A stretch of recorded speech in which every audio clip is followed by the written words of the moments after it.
बनारस की संकरी गलियों में आज भी पुरानी हवेली की दीवारें उस खौफनाक रात की गवाह हैं जब आसमान से मूसलाधार बारिश हो रही थी। हवाओं में एक अजीब सी उदासी छाई हुई थी और पूरी प्रकृति मानो किसी आने वाले दुख का शोक मना रही थी। पुरानी हवेली के अंदर एक अंधेरे और सीलन भरे कमरे में शांति देवी प्रसव की भयानक पीड़ा से तड़प रही थीं। उनके चेहरे पर पसीने की बूंदें उनके असहनीय दर्द की कहानी बयां कर रही थीं। उनकी आंखों में एक अनजाना सा डर बसा हुआ था, क्योंकि वह अच्छी तरह जानती थीं कि अगर इस बार भी उन्होंने एक बेटी को जन्म दिया तो उनका निर्दयी पति और क्रूर सास उन्हें कभी माफ नहीं करेंगे।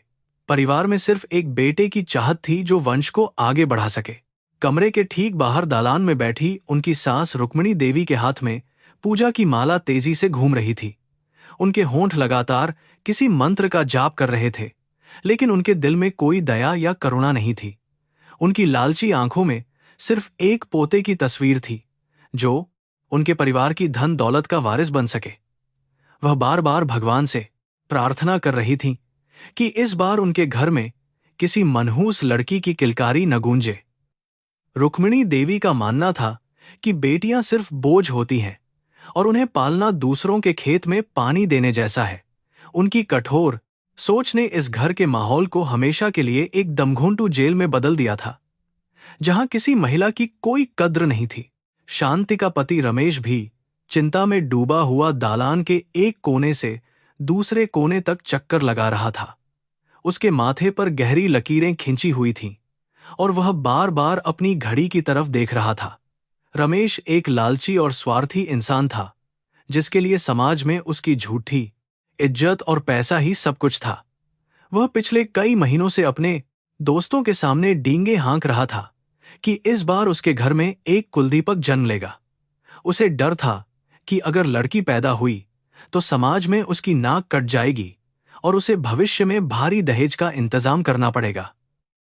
उसके दिल में अपनी पत्नी के लिए कोई प्रेम या सहानुभूति नहीं थी, बल्कि सिर्फ एक वारिस की स्वार्थी उम्मीदें थीं।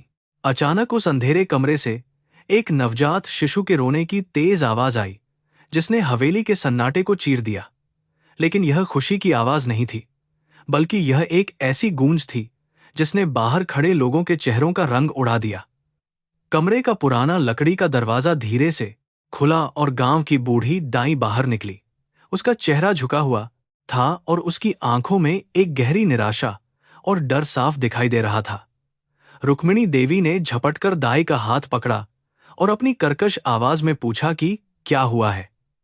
दाई ने कांपते हुए होठों से धीरे से कहा कि मालकिन, आपके घर में एक और लड़की ने जन्म लिया है।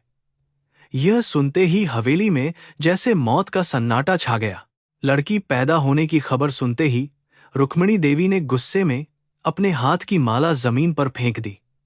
उन्होंने जोर से चिल्लाते हुए शांति को कोसना शुरू कर दिया और कहा कि यह औरत हमारे परिवार के लिए एक श्राप है जो सिर्फ बोझ पैदा कर सकती है।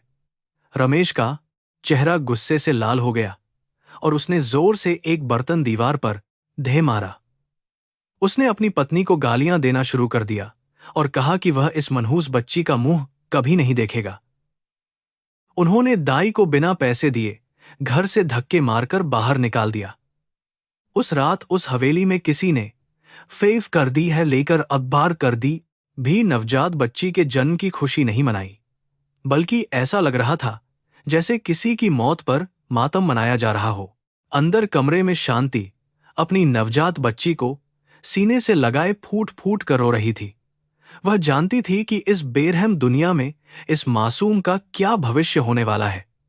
बच्ची की आंखें बिल्कुल अपनी मां जैसी थीं, जिनमें एक अजीब सी खामोशी और दुख था। शांति ने बच्ची के माथे को चूमा और मन ही मन उससे माफी मांगी कि उसने उसे एक ऐसे नरक में जन्म दिया है जहां उसकी कोई अहमियत नहीं है।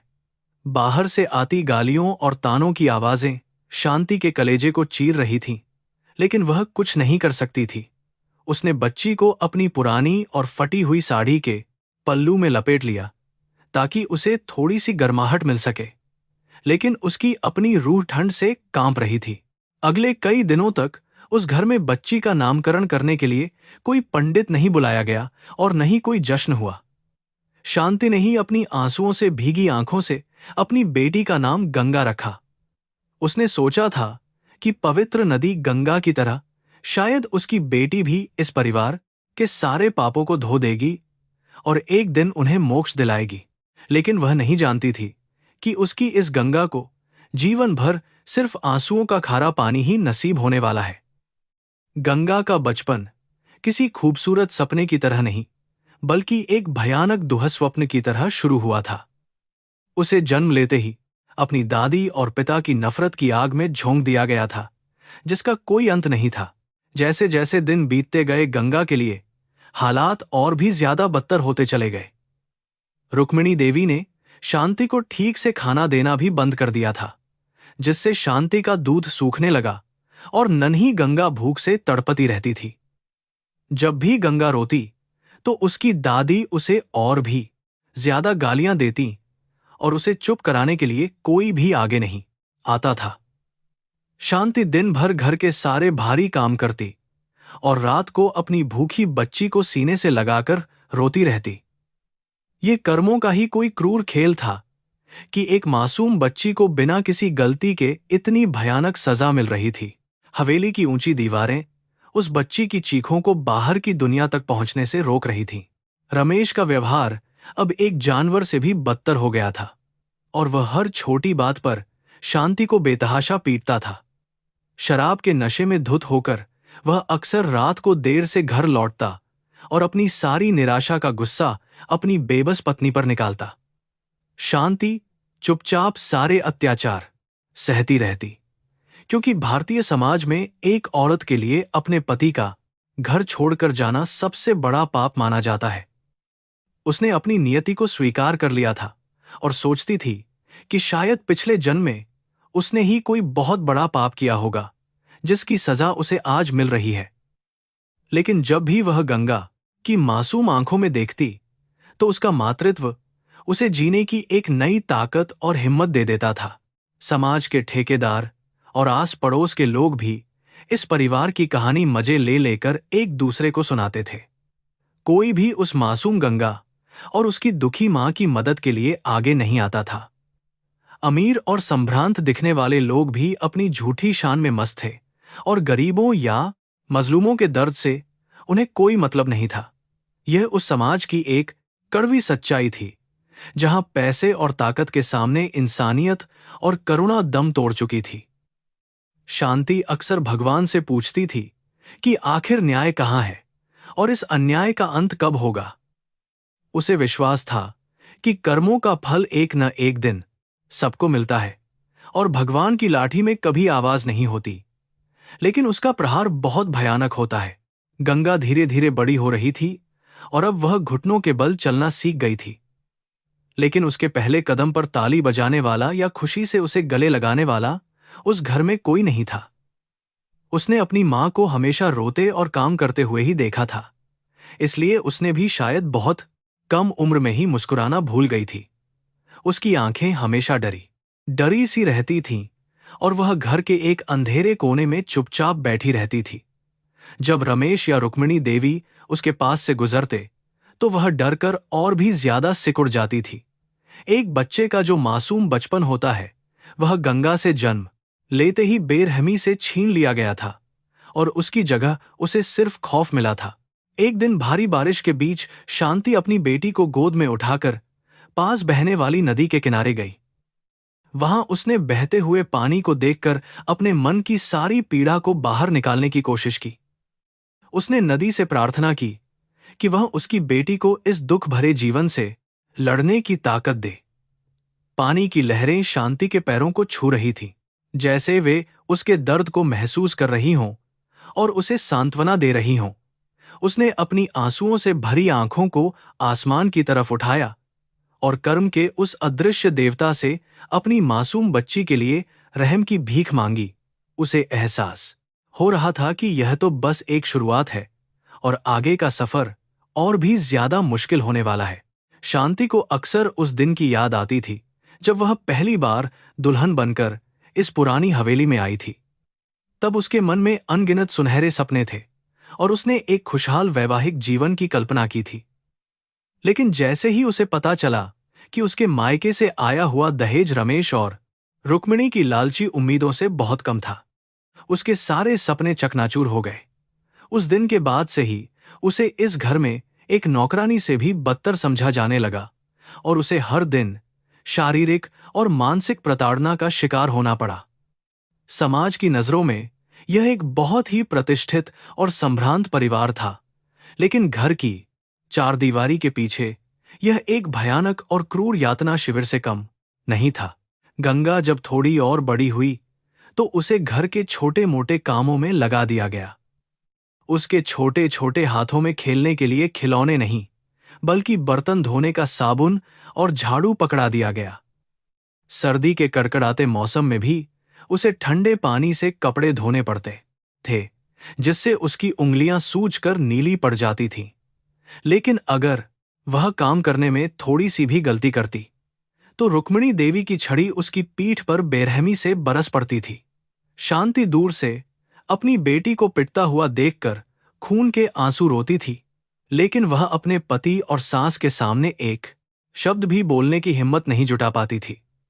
यह मजबूरी और लाचारी उस गरीब मां के लिए किसी धीमे जहर के समान थी।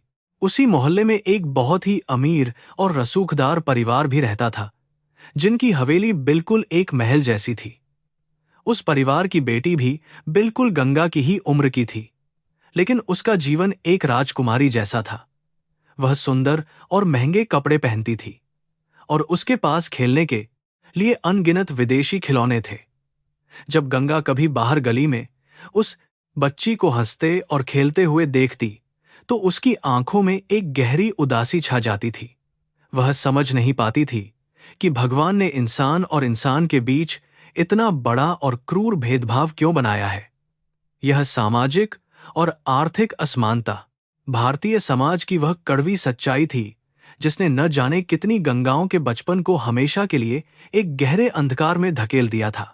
रमेश का व्यापार धीरे धीरे घाटे में जाने लगा था और उसका सारा गुस्सा अब दुगने रूप में शांति और गंगा पर उतरने लगा। उसने अपनी शराब की लत को और भी ज्यादा बढ़ा लिया था और घर का सारा कीमती सामान धीरे धीरे बिकने लगा था। रुक्मिणी देवी हमेशा यही ताना मारती थीं कि जब से यह मनहूस लड़की इस घर में आई है, तब से हमारी सारी बरकत चली गई है। वे अपनी गलतियों और रमेश की बुरी आदतों को सुधारने के बजाय सारा दोष उस मासूम बच्ची के जन्म पर मढ़ देते थे। अंधविश्वास और अज्ञानता ने उनके दिमाग को इस कदर अंधा कर दिया था कि वे यह देख ही नहीं पाते थे कि उनके बुरे कर्म ही उनके इस पतन का असली कारण बन रहे हैं। शांति ने अब तय कर लिया था कि चाहे जो भी हो, वह अपनी बेटी को इस नर्क से निकालने की कोशिश करेगी। उसने रात के अंधेरे में पड़ोस के घरों में जाकर छुप छुप कर काम करना शुरू कर दिया, ताकि वह गंगा की पढ़ाई के लिए कुछ पैसे जोड़ सके। उसे पता था कि शिक्षा ही वह एकमात्र हथियार है जो उसकी बेटी को इस भयानक दलदल से बाहर निकाल सकता है और उसे एक सम्मानजनक जीवन दे सकता है।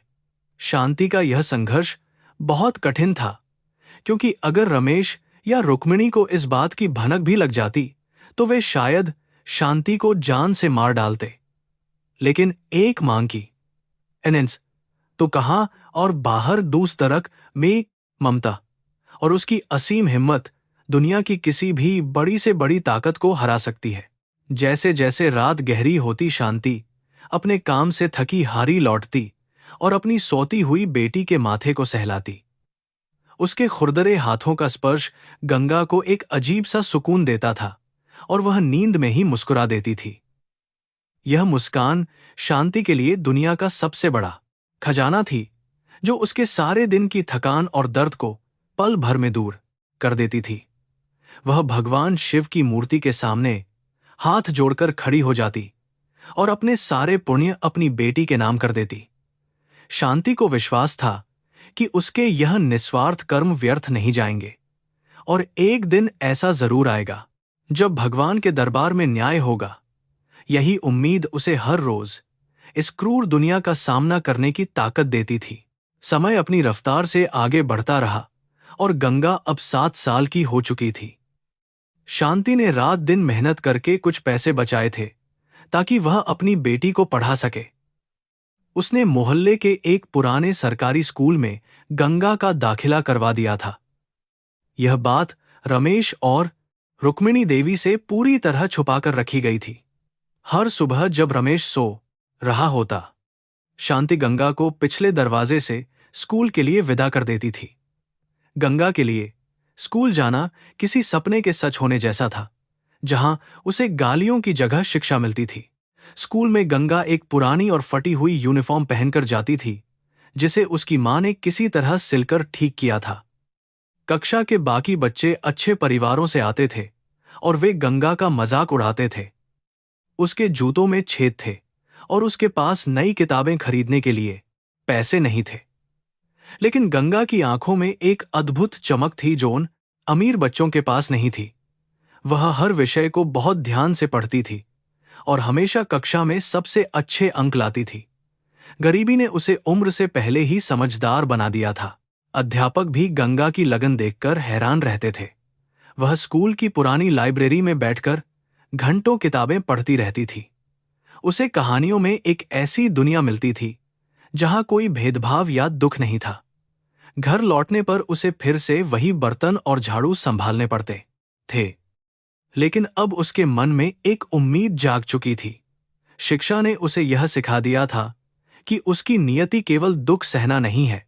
वह जानती थी कि अगर वह कड़ी मेहनत करेगी तो एक दिन अपनी मां को इस भयानक नरक से जरूर बाहर निकाल पाएगी।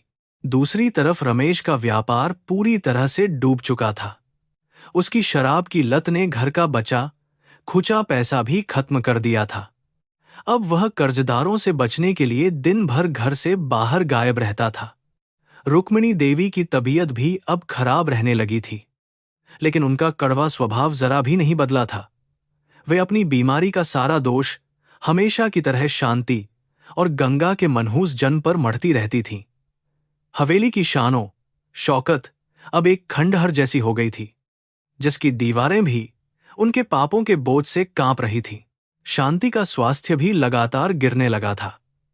दूसरों के घरों में सफाई करने और अपने घर का सारा काम संभालने से उसका शरीर अंदर से टूट चुका था।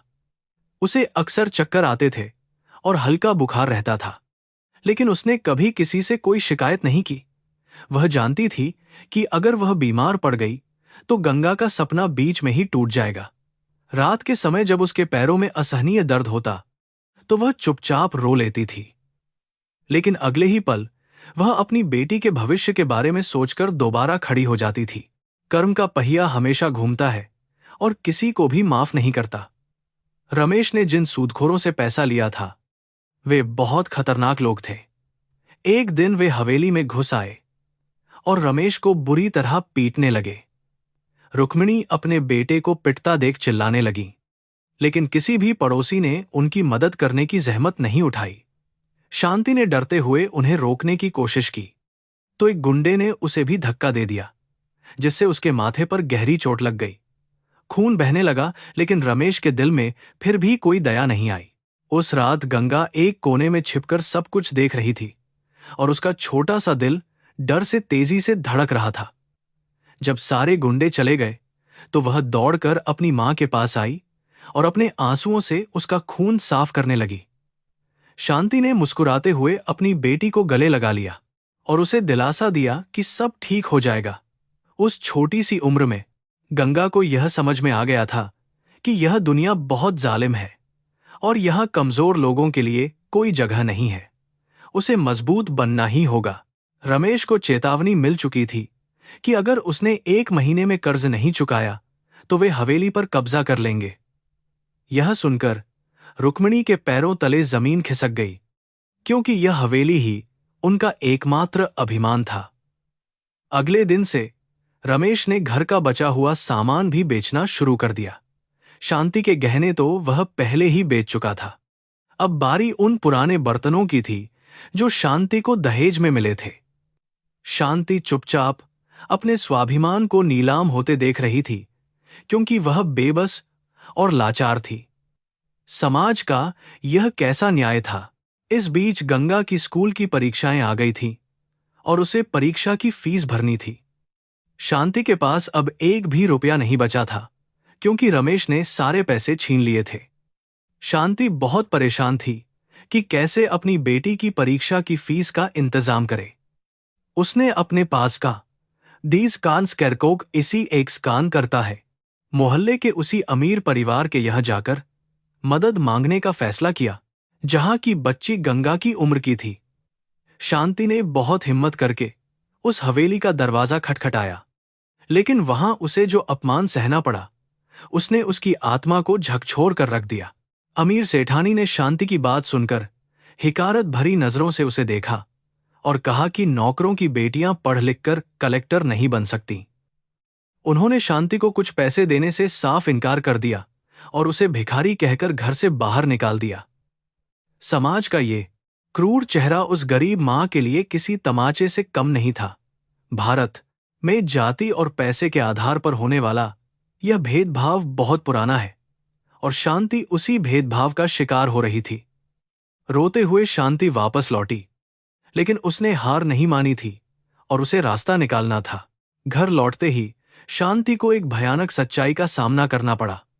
रमेश ने गुस्से में आकर शांति की वह पुरानी संदूक तोड़ दी थी, जिसमें वह अपनी मेहनत की कमाई और गंगा की कुछ पुरानी किताबें छुपाकर रखती थी। रमेश को अब पता चल चुका था कि शांति उससे छुपकर गंगा को स्कूल भेज रही है। उसका गुस्सा 7वें आसमान पर था और उसकी आंखें खून की तरह लाल हो रही थीं। शांति के कदम वहीं चौखट पर ठिठक गए और उसे महसूस हुआ कि आज शायद उसका और उसकी बेटी का अंत निश्चित है। रमेश ने शांति के बाल पकड़कर उसे जमीन पर घसीटा और जोर जोर से पीटने लगा। वह चिल्ला रहा था कि एक मनहूस लड़की पर पैसे बर्बाद करने की उसकी हिम्मत कैसे हुई, जब घर में खाने के लिए अनाज तक नहीं है। रुक्मिणी भी ताने मार रही थी कि यह औरत इस परिवार की इज्जत को मिट्टी में मिलाने पर तुली हुई है। गंगा कमरे के कोने में सिकुड़ी हुई रो रही थी। उसने कभी अपने पिता को इतने भयानक रूप में नहीं देखा था और वह अपनी मां को बचाने के लिए कुछ नहीं कर पा रही थी। रमेश ने शांति को चेतावनी दी कि कल से गंगा स्कूल नहीं जाएगी और किसी अमीर घर में नौकरानी का काम करेगी, ताकि कर्ज चुकाने के लिए पैसे आ सकें। यह सुनकर शांति के सब्र का बांध टूट गया।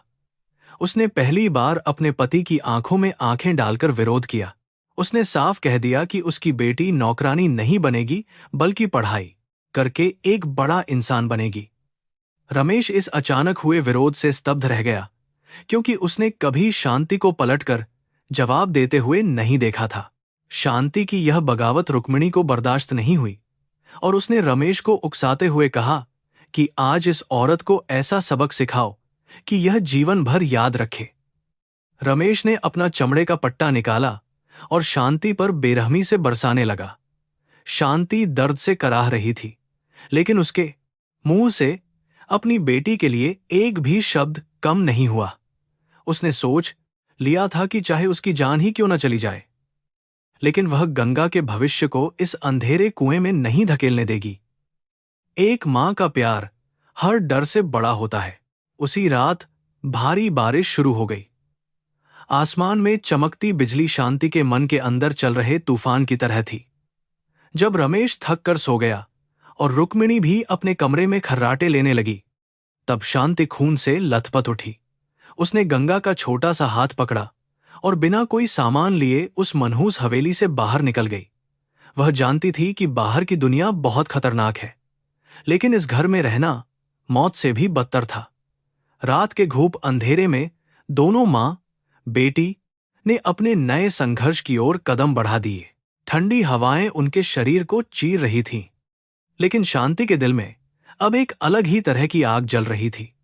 वह गंगा को लेकर रेलवे स्टेशन की तरफ जा रही थी, क्योंकि वहां भीड़ भाड़ में छिपना आसान था।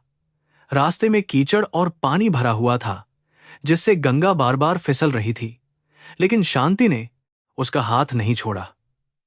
यह सिर्फ एक भौतिक यात्रा नहीं थी, बल्कि सदियों से चली आ रही पितृसत्तात्मक सोच और बेड़ियों को तोड़ने का एक साहसिक कदम था। शांति ने आज अपनी नियति को खुद लिखने का फैसला कर लिया था। स्टेशन के प्लेटफॉर्म पर पहुंचकर शांति ने राहत की सांस ली।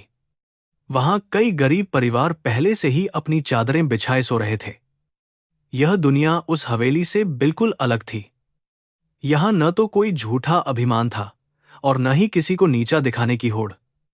शांति ने एक कोने में अपनी सूती साड़ी का पल्लू बिछाया और गंगा को सुलाने की कोशिश करने लगी। गंगा की आंखों में अब भी दहशत थी, लेकिन जब उसने अपनी मां की छाती से सिर लगाया तो उसे एक अजीब सी सुरक्षा का एहसास हुआ और वह धीरे से सो गई। रात भर शांति जागती रही और सोचती रही कि आगे क्या होगा। उसके पास एक भी पैसा नहीं था और सुबह होते ही उसे अपनी बच्ची के लिए भोजन का इंतजाम करना था। उसने मन ही मन भगवान से प्रार्थना की कि वह उसे इतनी शक्ति दे कि वह अपनी बेटी की परवरिश कर सके। कर्म के विधान पर उसका विश्वास अभी भी कायम था। उसे यकीन था कि जिस ईश्वर ने उसे इस नर्क से निकलने की हिम्मत दी है, वही ईश्वर उसे आगे का रास्ता भी दिखाएगा। यह एक नई सुबह की शुरुआत थी। अगली सुबह जब सूरज की पहली किरण ने स्टेशन के प्लेटफॉर्म को छुआ तो स्टेशन पर चहल पहल शुरू हो गई। रेलगाड़ियों की सीटी और लोगों की आवाजाही ने शांति और गंगा को नींद से जगा दिया। शांति ने अपनी सूती साड़ी को ठीक किया और अपनी बेटी को पानी पिलाकर उसका चेहरा साफ किया। स्टेशन पर कई लोग चाय और नाश्ता बेच रहे थे, जिनकी खुशबू से गंगा के पेट में तेज भूख का एहसास होने लगा। शांति की आंखों में मजबूरी थी, लेकिन उसने किसी के आगे हाथ फैलाने के बजाय मेहनत करके कमाने का संकल्प लिया था। वह स्टेशन के बाहर स्थित एक छोटे से ढाबे पर गई और वहां के मालिक से काम मांगा। ढाबे का मालिक एक बुजुर्ग आदमी था, जिसने शांति की दयनीय हालत देखकर उसे बर्तन धोने के काम पर रख लिया। बदले में उसने दोनों मां बेटी को 2 वक्त का खाना और कुछ पैसे देने का वादा किया। गंगा एक कोने में बैठकर अपनी मां को मेहनत करते हुए देख रही थी और उसके बाल मन में यह बात घर कर गई कि उसकी मां उसके लिए कितनी बड़ी कुर्बानी दे रही है। यह उनके नए जीवन की पहली सीढ़ी थी। ढाबे पर काम करते हुए शांति को कई दिन बीत चुके थे। सुबह की पहली किरण से लेकर देर रात तक वह झूठे बर्तन धोती और साफ सफाई करती रहती थी। ढाबे का मालिक रामू काका स्वभाव से बहुत ही दयालु इंसान था और उसने शांति को अपनी बेटी की तरह मान लिया था। उसने ढाबे के पीछे बने एक छोटे से छप्पर वाले कमरे में दोनों मां बेटी को रहने की जगह दे दी थी। यह कमरा भले ही बहुत छोटा था, लेकिन यहां पुरानी हवेली जैसा कोई डर या घुटन नहीं थी। यहां गंगा और शांति आहादी से सांस ले सकते थे। रामू काका ने गंगा की पढ़ाई में भी मदद करने का फैसला किया। उन्होंने पास ही के एक सरकारी स्कूल में गंगा का दाखिला करवा दिया और उसकी किताबों का खर्च उठाने की जिम्मेदारी ले ली। शांति की आंखों में अपने इस मददगार के लिए सम्मान के आंसू छलक आए। समाज में जहां अपनों ने धोखा दिया था, वहीं एक अजनबी ने उन्हें जीने का नया सहारा दिया था। गंगा अब रोज स्कूल जाती थी और ढाबे पर लौटकर अपनी मां की मदद भी करती थी। उसके हाथों में किताबें और बर्तन दोनों थे। शहर का जीवन गांव की उस हवेली से बहुत अलग और कठोर था। यहां हर कदम पर नई चुनौतियां थीं और गरीब के लिए हर दिन एक जंग जैसा होता था। ढाबे पर तरह तरह के लोग आते थे, कुछ अच्छे तो कुछ बुरे। शांति हमेशा गंगा को अपनी नजरों के सामने रखती थी ताकि कोई बुरी नजर उस पर न पड़े। उसने अपनी बेटी को दुनिया की कड़वी सच्चाई के बारे में बताना शुरू कर दिया था। वह जानती थी कि उसे समाज में जिंदा रहने के लिए निडर बनना ही होगा। गंगा भी अब धीरे धीरे हालात को समझने लगी थी। वह स्कूल में पूरी लगन से पढ़ाई करती थी और शिक्षकों की चहेती बन गई थी। उसका दिमाग बहुत तेज था और वह हर विषय को गहराई से समझती थी। जब भी वह अमीर बच्चे को गाड़ियों में आते देखती तो उसके मन में जलन नहीं बल्कि एक संकल्प पैदा होता था। वह सोचती थी कि एक दिन वह मेहनत से मां को सारी खुशियां देगी। गरीबी ने गंगा को उम्र से पहले बहुत सी बातें सिखा दी थीं जो किताबें नहीं सिखाती। दूसरी तरफ गांव में रमेश और रुक्मिणी देवी की हालत बद से बदतर होती जा रही थी। हवेली नीलाम हो चुकी और उन्हें एक छोटे से किराए के मकान में रहने के लिए मजबूर होना पड़ा था। रमेश की शराब की लत ने उसे पूरी तरह से बर्बाद कर दिया था। उसके पुराने दोस्तों ने भी उसका साथ छोड़ दिया था क्योंकि पैसा नहीं था। रुक्मिणी देवी की खांस खांस कर बुरी हालत थी, लेकिन रमेश के पास उनके इलाज के लिए 1 रुपया भी नहीं था। कर्मों का फल उन्हें सजा दे रहा था। एक दिन रुक्मिणी देवी को याद आया कि कैसे उन्होंने शांति और पोती गंगा को घर से निकाल दिया था। आज जब उन्हें एक गिलास पानी देने वाला भी कोई नहीं था, तो उन्हें अपनी क्रूरता का एहसास होने लगा था। वह फूट फूट कर रोती थीं और भगवान से पापों की माफी मांगती थीं। लेकिन अब बहुत देर हो चुकी थी। रमेश नशे में धुत होकर घर आता और अपनी बीमार मां पर ही गुस्सा निकालता था, जिस बेटे के लिए उन्होंने बहू को प्रताड़ित किया था। आज वही बेटा यमराज बन गया था। समय का चक्र अपनी गति से घूमता रहा और गंगा अब 14 वर्ष की एक समझदार किशोरी बन चुकी थी। उसने अपनी 10वीं की परीक्षा में पूरे जिले में पहला स्थान प्राप्त किया था। जब अखबार में उसकी तस्वीर के साथ खबर छपी, तो खबर की बीच तो रामू काका खुशी से फूले नहीं समा रहे थे। उन्होंने ढाबे पर आने वाले हर ग्राहक को मुफ्त में मिठाई बांटी। शांति की आंखों से खुशी के आंसू रुकने का नाम नहीं ले रहे थे। इतने वर्षों की उसकी कठोर तपस्या आज सफल हो गई थी और बेटी ने पहचान बना ली थी। स्थानीय प्रशासन ने गंगा की शिक्षा का सारा खर्च उठाने का ऐलान किया और उसे एक अच्छे कॉलेज में दाखिला भी मिल गया। यह खबर हवा की तरह उस गांव तक भी पहुंच गई जहां रमेश और रुक्मिणी रहते थे। जब रमेश ने अखबार में अपनी उसी मनहूस बेटी की तस्वीर देखी जिसे वह मार डालना चाहता था, तो उसके हाथ कांपने लगे। उसे यकीन नहीं हो रहा था कि जिस लड़की को उसने फेंका था, आज पूरे राज्य में उसका नाम जाना जा रहा है।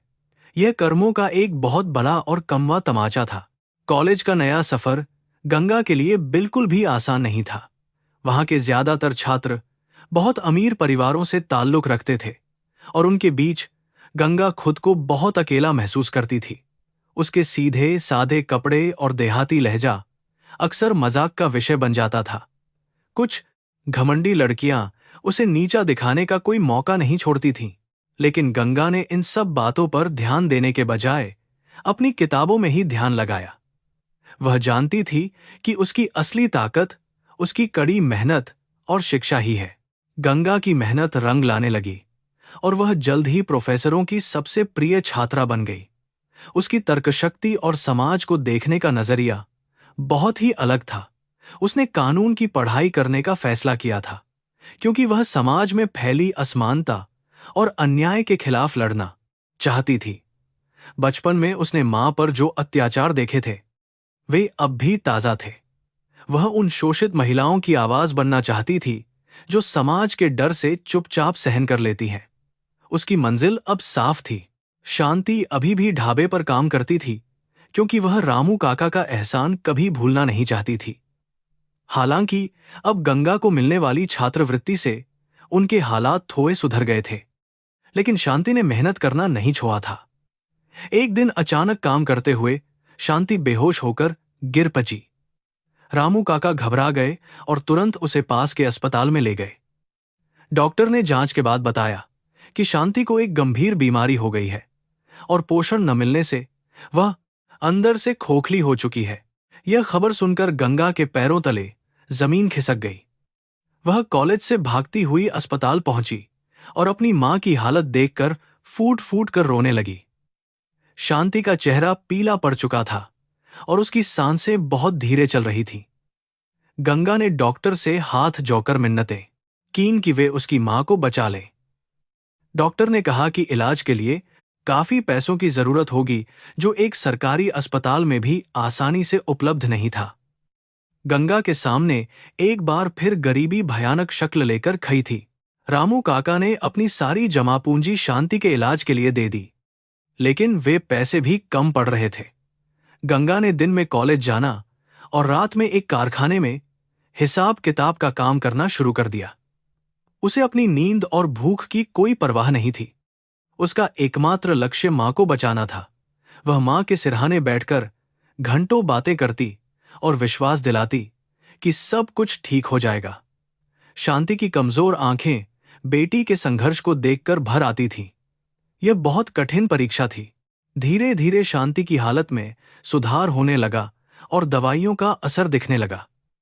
अस्पताल के डॉक्टर गंगा के समर्पण से बहुत प्रभावित हुए और उन्होंने अस्पताल प्रबंधन से कहकर कुछ बिल माफ करवा दिए। समाज में जहां बुराई है, वहीं ऐसे अच्छे लोग भी हैं जो इंसानियत को जिंदा रखे हुए हैं। शांति जब अस्पताल से डिस्चार्ज होकर वापस ढाबे पर आई, तो उसकी आंखों में उम्मीद थी। उसने महसूस किया कि बेटी सचमुच बड़ी और जिम्मेदार हो गई है, जो अपने सपने पूरे कर रही है और मां का सहारा बनी है। उसी समय गांव में रमेश की हालत इतनी खराब हो गई कि उसे भी खून की उल्टियां होने लगीं। उसकी मां रुक्मिणी देवी अब बिस्तर से उठ भी नहीं पाती थी। रमेश की बीमारी का कारण शराब की लत थी, जिसने लीवर को नष्ट कर दिया था। मोहल्ले वालों ने तरस खाकर उसे अस्पताल में भर्ती करा दिया, लेकिन वहां कोई देखभाल करने वाला नहीं था।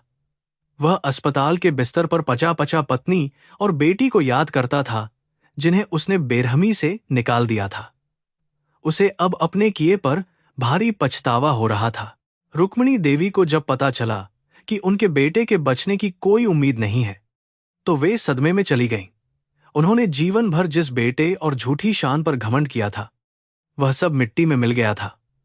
वे सारा दिन आसमान की तरफ देखकर रोती रहती थीं और सोचती थीं कि काश उन्होंने बहू और पोती के साथ ऐसा व्यवहार न किया होता। कर्म का कानून बहुत ही सख्त होता है। वह सजा इसी जन्म में देता है। उस खंडहर हो चुके जीवन में अब केवल पश्चाताप के आंसू ही बचे थे। कानून की पढ़ाई पूरी करने के बाद गंगा ने सिविल सेवा परीक्षा की तैयारी शुरू कर दी थी। वह समाज में एक ऐसा मुकाम हासिल करना चाहती थी, जहां से वह गरीबों और बेबसों की मदद कर सके। उसकी दिनचर्या बहुत कठिन थी।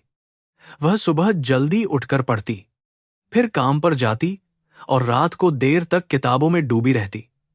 शांति बेटी की अथक मेहनत को देखकर चिंतित हो जाती थी, लेकिन वह जानती थी कि गंगा के इरादे चट्टान जैसे मजबूत हैं। रामू काका का स्वास्थ्य भी अब ढलने लगा था और उन्हें आराम की जरूरत थी। गंगा ने ढाबे की जिम्मेदारी भी अपने कंधों पर ले ली। वह एक हाथ से ढाबे का हिसाब देखती और दूसरे हाथ में अपनी किताब रखती थी। ढाबे पर आने वाले लोग इस होनहार लड़की को देखकर बहुत खुश होते और उसे आशीर्वाद देते थे। कुछ लोग तो गंगा से अपनी समस्याओं पर सलाह भी लेने लगे थे, क्योंकि उसकी समझदारी उम्र से कहीं ज्यादा थी। गंगा अब केवल शांति की बेटी नहीं, बल्कि मोहल्ले की उम्मीद बन चुकी थी। उसने अपनी गरीबी को कमजोरी नहीं बनने दिया, बल्कि इसे ताकत बनाकर मिसाल पेश की थी। सिविल सेवा परीक्षा का परिणाम आने वाला था और गंगा के मन में एक अजीब सी घबराहट थी। यह वो दिन था जो उसके और उसकी मां के भविष्य का फैसला करने वाला था। शांति ने सुबह से ही व्रत रखा हुआ था और वह मंदिर में बैठी प्रार्थना कर रही थी। उसे याद आ रहा था कि कैसे बेटी पैदा होने पर गालियां दी गई थी। आज उसकी बेटी की सफलता उन सभी तानों का जवाब बनने वाली थी।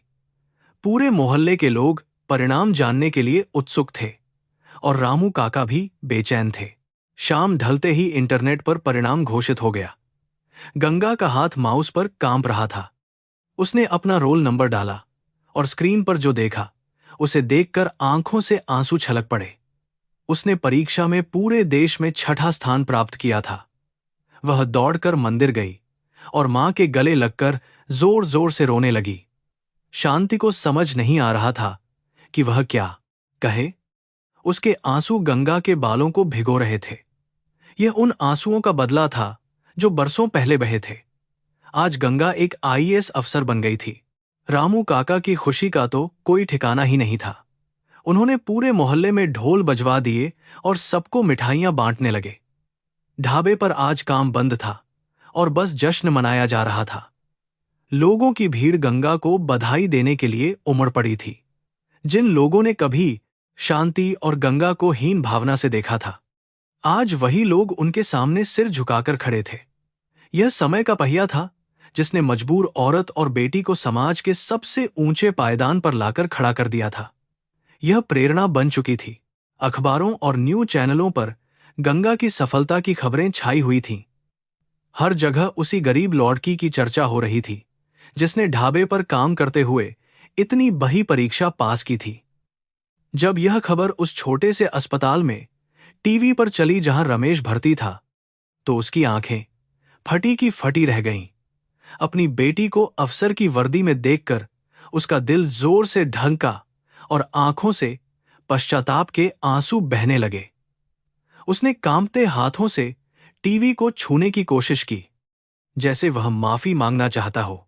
रमेश को एहसास हो गया था कि उसने जीवन की सबसे बड़ी गलती की थी। पैसे और बेटे की झूठी चाहत में उसने एक ऐसे हीरे को ठुकरा दिया था जो आज पूरी दुनिया में चमक रहा था। उसके पास अब पछताने के अलावा कुछ नहीं बचा था। डॉक्टर ने बता दिया था कि उसका अंत अब करीब है। वह अपनी आखिरी सांसें गिन रहा था और हर सांस के साथ उसे क्रूरता और शांति की चीखें याद आ रही थीं। यह कर्मों का हिसाब था जो भगवान ने सामने लाकर रख दिया था। गंगा की सफलता ने पूरे राज्य में एक नई उम्मीद की लहर दौड़ा दी थी। आईएएस की कठिन ट्रेनिंग के लिए उसे अब लाल बहादुर शास्त्री राष्ट्रीय प्रशासन अकादमी मसूरी जाना था। जिस दिन वह घर से निकल रही थी, शांति की आंखों में खुशी के आंसू थे। रामू काका ने उसे आशीर्वाद देते हुए कहा कि बेटी, तूने मेरा सिर गर्व से ऊंचा कर दिया है। गंगा ने अपनी मां के पैर छुए और वादा किया कि वह जल्द ही एक अधिकारी के रूप में लौटकर उन सभी लोगों को न्याय दिलाएगी जो समाज में शोषित और पीड़ित हैं।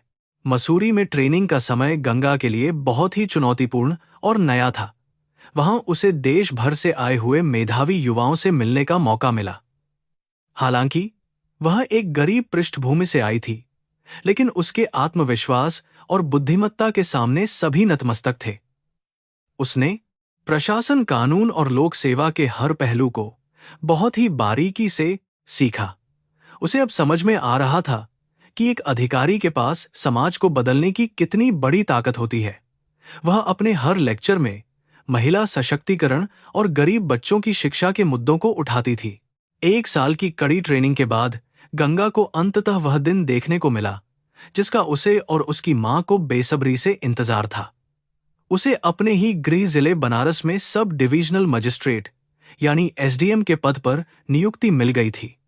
यह नियुक्ति केवल एक इत्तेफाक नहीं था, बल्कि भगवान के उस न्याय की शुरुआत थी जिसमें कर्मों का हिसाब होना था। जिस शहर से उसकी मां को अपमानित करके आधी रात को निकाला गया था, आज उसी शहर में वह एक शक्तिशाली अधिकारी बनकर वापस लौट रही थी। यह सत्य की जीत थी। बनारस लौटकर जब गंगा ने अपने कार्यालय का कार्यभार संभाला, तो पूरे शहर में उसकी ईमानदारी और सख्त रवैये की चर्चा होने लगी। उसने सबसे पहले उन भ्रष्ट अधिकारियों और ठेकेदारों पर शिकंजा कसना शुरू किया जो गरीबों का हक मारते थे। उसके ऑफिस के बाहर फरियादियों की लंबी लाइनें लगने लगीं, क्योंकि लोगों को विश्वास हो गया था कि यह नई अधिकारी उनकी बात जरूर सुनेगी। गंगा हर फरियादी की समस्या को ध्यान से सुनती और तुरंत कार्रवाई करती थी। उसके मन में अपनी मां के संघर्ष की यादें हमेशा एक दीपक की तरह जलती रहती थीं। शांति अब ढाबे पर काम नहीं करती थी। गंगा ने अपनी मां के लिए एक छोटा सा लेकिन बहुत ही सुंदर और आरामदायक घर खरीद लिया था। रामू काका भी अब उनके साथ ही रहते थे, क्योंकि गंगा उन्हें अपना पिता मानती थी। शांति का पूरा दिन अब पूजा पाठ करने और समाज की गरीब महिलाओं की मदद करने में बीतता था। जब वह अपनी बेटी को सरकारी गाड़ी में लाल बत्ती के साथ आते हुए देखती, तो उसका सीना गर्व से चौड़ा हो जाता था। उसे लगता था कि उसके सारे दुखों का अब अंत हो चुका है। गंगा ने महिलाओं के खिलाफ होने वाले घरेलू हिंसा के मामलों को बहुत गंभीरता से लेना शुरू कर दिया था। उसने महिला थानों को सख्त निर्देश दिए थे कि किसी भी पीड़ित महिला की शिकायत तुरंत दर्ज की जाए और दोषियों को सख्त सजा मिले। वह खुद उन महिलाओं से मिलती थी और उनका हौसला बढ़ाती थी। गंगा अक्सर उन्हें अपनी मां की कहानी सुनाती थी, ताकि वे महिलाएं भी अपने अधिकारों के लिए लड़ना सीखें। पूरे जिले में गंगा का नाम अब एक दबंग और न्यायप्रिय अधिकारी के रूप में मशहूर हो चुका था। दूसरी तरफ अस्पताल के बिस्तर पर रमेश अपनी आखिरी सांसें गिन रहा था। उसका शरीर पूरी तरह से सूखकर हड्डियों का ढांचा बन चुका था। उसके लीवर ने काम करना बंद कर दिया था और अब डॉक्टर भी जवाब दे चुके थे। अस्पताल का वह सामान्य वार्ड बहुत ही बदबूदार और सीलन भरा था, लेकिन रमेश के पास कोई और चारा नहीं था। उसे हर पल अपने उन बुरे कर्मों की याद सता रही थी जो उसने शांति और अपनी नवजात बेटी के साथ किए थे। दर्द से कराहते हुए वह बार बार माफी की भीख मांगता था। रुक्मिणी देवी की हालत भी बहुत दयनीय हो गई थी। वे एक टूटे हुए बिस्तर पर पड़ी रहती थीं और उनके शरीर में कीड़े पड़ने लगे थे।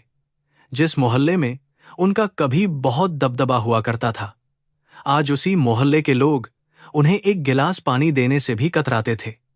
उनके एक एक घमंड और क्रूरता ने उन्हें समाज से पूरी तरह से काट दिया था।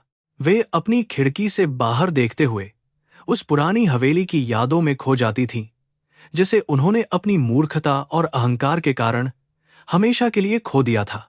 एक दिन अस्पताल की नर्स ने रमेश को बताया कि उनके जिले में जो नई एसडीएम आई है, वे कोई और नहीं बल्कि गंगा है। यह सुनकर रमेश के कांपते हुए शरीर में जैसे बिजली सी दौड़ गई।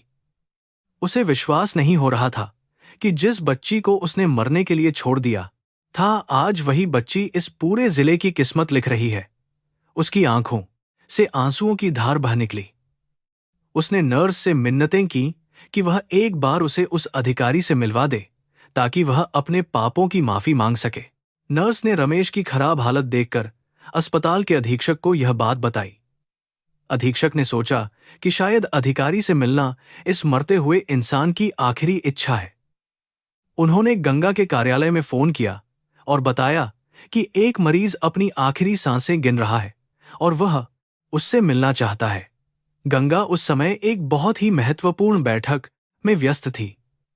जब उसे बताया गया कि वह मरीज रमेश है, तो एक पल के लिए उसके हाथ में पकड़ी हुई कलम रुक गई।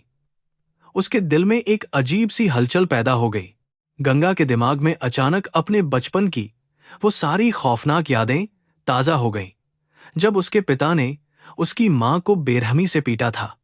वह पल याद आ गया जब आधी रात को उन्हें घर से निकाल दिया गया था। लेकिन अब वह कोई लाचार या डरी हुई बच्ची नहीं थी, बल्कि एक जिम्मेदार और शक्तिशाली अधिकारी थी। उसने अपनी भावनाओं पर काबू पाया और फैसला किया कि वह अस्पताल जाकर रमेश से जरूर मिलेगी। यह कोई बदला लेने की भावना नहीं थी, बल्कि अपने अतीत का पूरी हिम्मत के साथ सामना करने का निर्णय था। गंगा अपनी सरकारी गाड़ी में बैठकर अस्पताल पहुंची। जैसे ही वह अस्पताल के वार्ड में दाखिल हुई, वहां मौजूद सभी डॉक्टर और कर्मचारी सम्मान में खड़े हो गए। गंगा की आंखों में एक गजब का तेज था। वह धीरे धीरे रमेश के बिस्तर की तरफ बढ़ी। रमेश की आंखें बंद थीं और वह भारी सांसें ले रहा था। जब उसे आहट महसूस हुई तो उसने अपनी कमजोर आंखें खोलीं। अपने सामने उस तेजस्वी और मजबूत लड़की को देखकर रमेश जोर जोर से रोने लगा। उसके मुंह से शब्द नहीं निकल रहे थे, बस आंसू बह रहे थे। रमेश ने कांपते हुए हाथों से गंगा के पैर छूने की कोशिश की, लेकिन गंगा ने 2 कदम पीछे हटा लिए। रमेश ने रोते हुए कहा कि बेटी, मुझे माफ कर दे।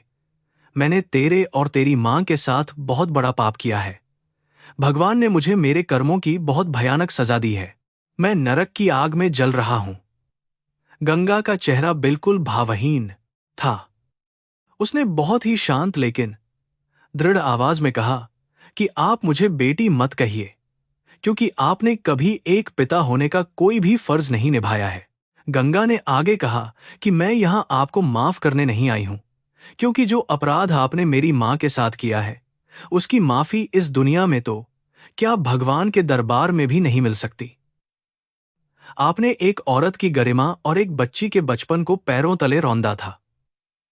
आपको यह दिखाने आई हूं कि जिस लड़की को आपने कलंक समझा था, आज वह समाज के लिए एक मिसाल बन गई है। आपने हमें मिटाने की कोशिश की थी, लेकिन हम अपनी मेहनत और सच्चाई की ताकत से निखर कर सामने आए। रमेश की आंखों में गहरी निराशा छा गई। वह समझ गया था कि उसके पाप इतने बड़े हैं कि उसे कभी क्षमा नहीं मिल सकती। उसने पूछा कि शांति कैसी है। गंगा ने कहा कि मेरी मां अब बहुत खुश और सुरक्षित है। उन्हें अब किसी के तानों या मार की कोई परवाह नहीं है, क्योंकि उनकी बेटी उनके ढाल बनकर खड़ी है। रमेश ने बस सिर हिलाया और उसकी आंखें हमेशा के लिए बंद हो गईं। मॉनिटर पर एक सीधी लकीर आ गई और डॉक्टर ने रमेश को मृत घोषित कर दिया। गंगा बिना कुछ कहे लौट गई। रमेश की मौत की खबर जब रुक्मिणी देवी तक पहुंची तो वे बुरी तरह से टूट गईं। उनके पास अब रोने के लिए भी ताकत नहीं बची थी।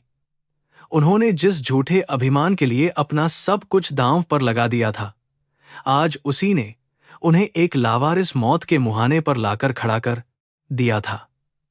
समाज का कोई भी व्यक्ति रमेश के अंतिम संस्कार में शामिल नहीं हुआ। नगर निगम के कर्मचारियों ने लावारिस लाशों की तरह ही रमेश का दाह संस्कार कर दिया।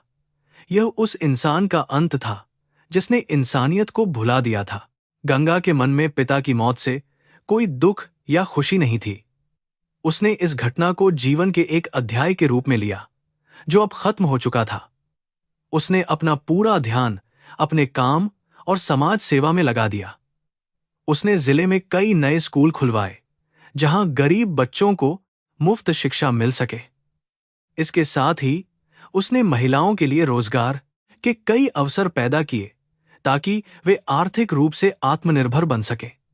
शांति अपनी बेटी के इन महान कार्यों को देखकर भगवान का हमेशा धन्यवाद करती रहती थी। कुछ दिनों बाद गंगा को एक और सूचना मिली कि रुक्मिणी देवी की भी लंबी बीमारी के बाद तड़प तड़प कर मौत हो गई है। उनका अंतिम समय बहुत ही भयानक था क्योंकि उनकी देखभाल करने वाला कोई नहीं था। पुरानी हवेली के वो मालिक जिन्होंने कभी गरीबों को कीड़े मकोड़े समझा था, आज खुद एक बहुत ही बेबस और दर्दनाक मौत मारे गए थे। यह कर्म का सबसे स्पष्ट और कड़ा उदाहरण था जो पूरे गांव के लिए एक बहुत बड़ी सीख बन गया था। प्रकृति का न्याय बहुत ही सटीक और भयानक होता है। गंगा ने अब अपनी सारी ऊर्जा जिले के विकास में लगा दी थी। वह हर रोज ग्रामीण इलाकों का दौरा करती और लोगों की समस्याओं का समाधान करती। उसने बाल विवाह और दहेज प्रथा के खिलाफ एक बहुत बड़ा अभियान शुरू किया था।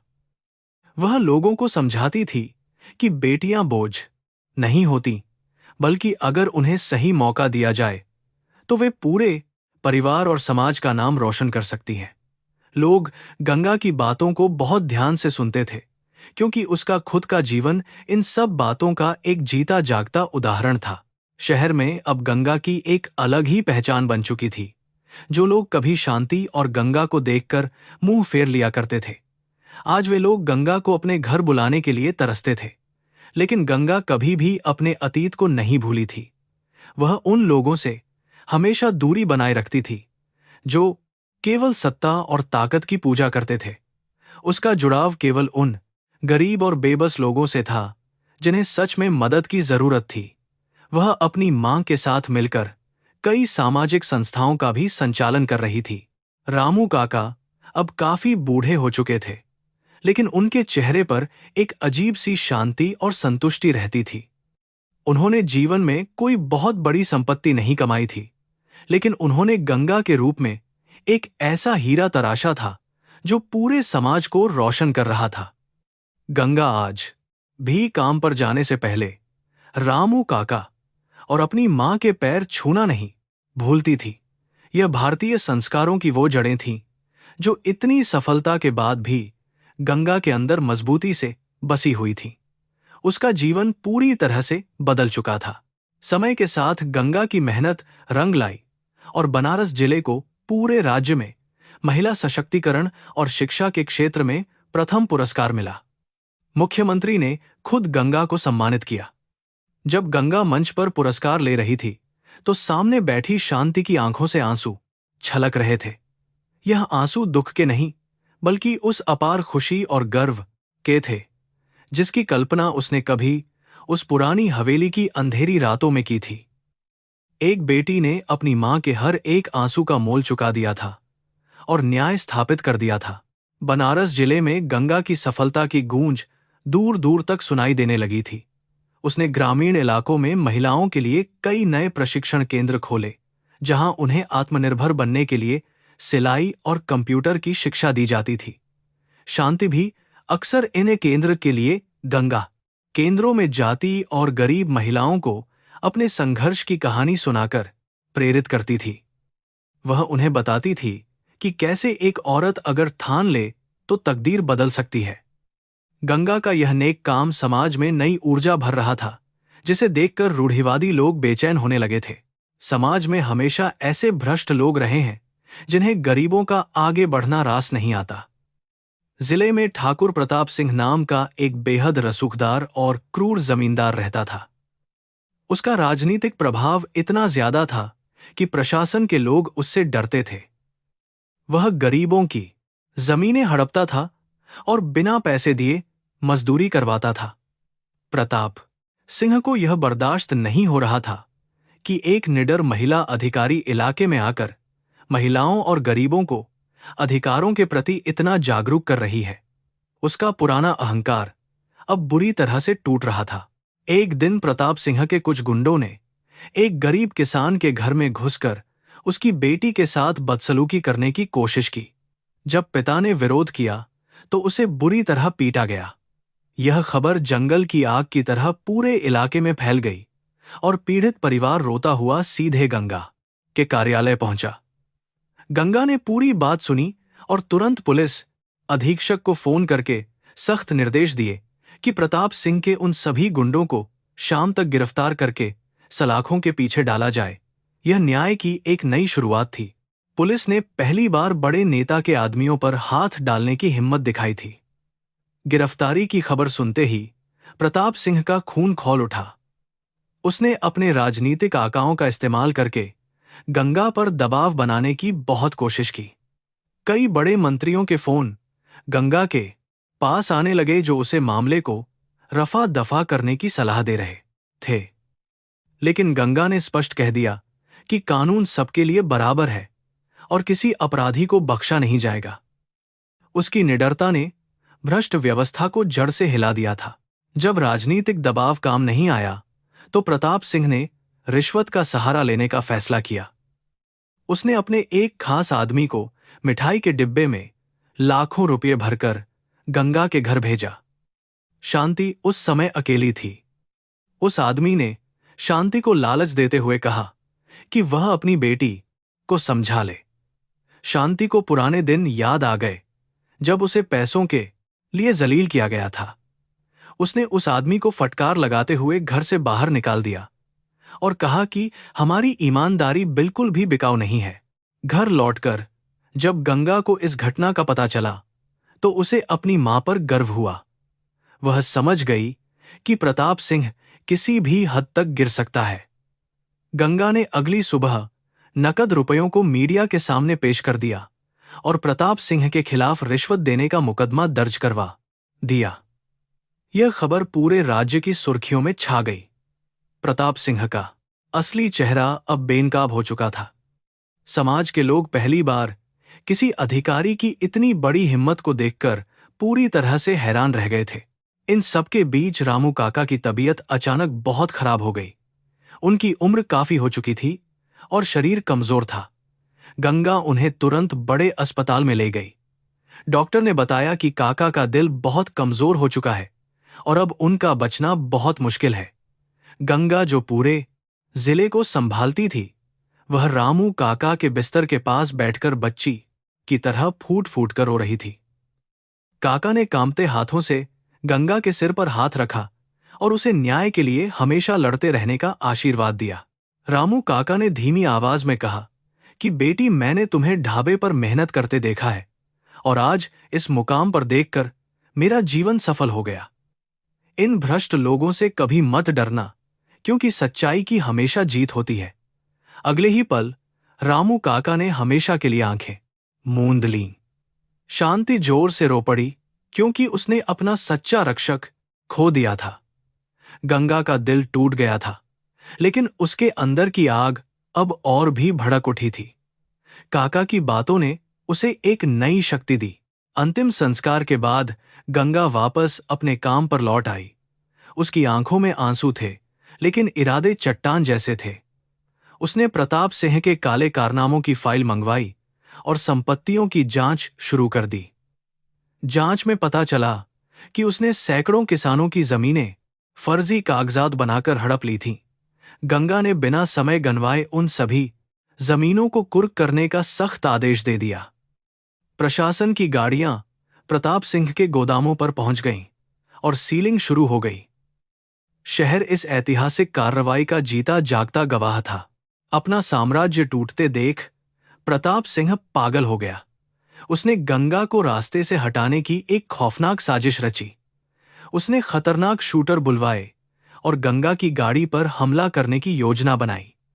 एक शाम जब गंगा एक गांव का दौरा करके लौट रही थी, तो सुनसान रास्ते पर कुछ गाड़ियों ने जीप को घेर लिया। हथियारों से लैस गुंडे बाहर निकले और उन्होंने अंधाधुंध फायरिंग शुरू कर दी। यह बहुत ही भयानक पल था, लेकिन गंगा के सुरक्षाकर्मियों ने भी तुरंत अपनी बंदूकों से बहादुरी के साथ जवाबी फायरिंग शुरू कर दी। गोलियों की तेज आवाज से पूरा इलाका गूंज उठा। गंगा बिल्कुल शांत थी और उसने गाड़ी में छुपकर कंट्रोल रूम को लोकेशन भेज दी। गांव के लोगों ने जब फायरिंग सुनी तो वे लाठी और डंडे लेकर दौड़ पड़े। गंगा ने गांव वालों के लिए बहुत काम किए थे, इसलिए वे उसका पूरा सम्मान करते थे। सैकड़ों की गुस्साई भीड़ को आता देख गुंडों के पसीने छूट गए। वे समझ गए कि अगर वे रुके तो भीड़ उन्हें जिंदा मार डालेगी। घबराए हुए सारे गुंडे अपनी गाड़ियां वहीं छोड़कर खेतों की तरफ भाग खड़े हुए। कुछ ही देर में भारी पुलिस बल वहां पहुंच गया और भागे हुए गुंडों को खेतों से गिरफ्तार कर लिया गया। जब पुलिस ने सख्ती से पूछताछ की तो उन्होंने प्रताप सिंह का नाम उगल दिया। गंगा को सुरक्षित देखकर शांति की जान में जान आई।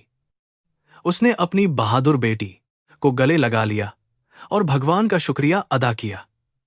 इस घटना ने साबित कर दिया था कि सच्चाई की रक्षा सिर्फ पुलिस नहीं, बल्कि आम जनता भी करती है। अच्छे कर्मों का फल ही आज गंगा की सबसे बड़ी और मजबूत ढाल था। गंगा ने उसी रात प्रताप सिंह की गिरफ्तारी का वारंट जारी कर दिया। भारी पुलिस टीम ने प्रताप सिंह की हवेली को चारों तरफ से घेर लिया। जो इंसान कल तक पूरे जिले में अपनी दहशत फैलाता था, आज वह चूहे की तरह तहखाने में छुपा था। पुलिस ने दरवाजा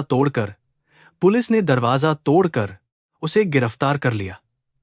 जब उसे हथकड़ी लगाकर बाहर लाया गया तो वहां खड़ी जनता ने तालियां बजाकर भारी खुशी जाहिर की।